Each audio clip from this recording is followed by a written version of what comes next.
नमस्कार विद्यार्थी मित्रांनो, मी संतोष बोर्डेवर आपले स्वागत करीत आहे विद्या कोचिंग क्लासेसमध्ये. तर आज आपण जाणून घेणार आहे चौरसाची परिमिती जर दिली असेल तर त्याच्यावरून आपल्याला क्षेत्रफळ कसे काढायचे ते पाहणार. तर व्हिडिओ शेवटपर्यंत पहा, तुम्हाला तुमचा जो डाऊट आहे तो नक्कीच 100% समजेल.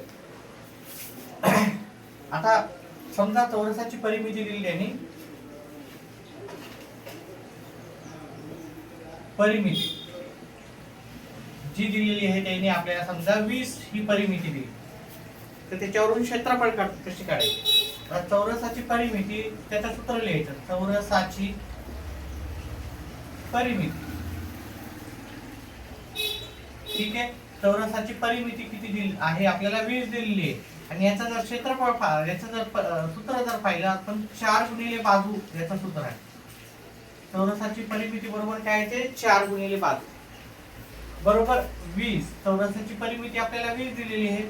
चौरसाच्या परिमितीचे जे सूत्र आहे ते 4 गुणिले बाजू. म्हणजे गुणाकाराच्या इकडे जाऊन काय होणार, भागाकार होणार. बाजू बरोबर 20 भागिले 4, म्हणजे आपली बाजू काय येणार, बाजू बरोबर येणार 5. आता बाजू 5 आली आहे, त्याच्यावरून आपल्याला क्षेत्रफळ सहज येईल. ठीक आहे, चौरसाचे क्षेत्रफळ, चौरसाचे क्षेत्रफळ त्याचे 2 सूत्र आहे. 2 पैकी कोणते एक लिहिलं तर चालते. एक तर बाजू गुणिले बाजू, बाजू गुणिले बाजू किंवा बाजूचा वर्ग.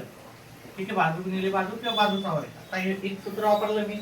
बाजू आली आपली 5, 5 गुणिले 5, 5 गुणिले 5 किती येणार 25. ठीक आहे, असं चौरसाच्या परिमितीवरून मी चौरसाचे क्षेत्रफळ काढले. मी तुम्हाला एक प्रश्न देतो, चौरसाची परिमिती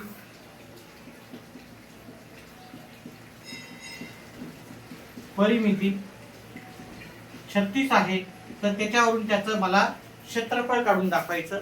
व्हिडिओ आवडला तर व्हिडिओला लाईक करा, चॅनलला सबस्क्राईब करा आणि व्हिडिओ आपल्या जास्तीत जास्त मित्रांपर्यंत शेअर करा. व्हिडिओ पाहिल्याबद्दल धन्यवाद.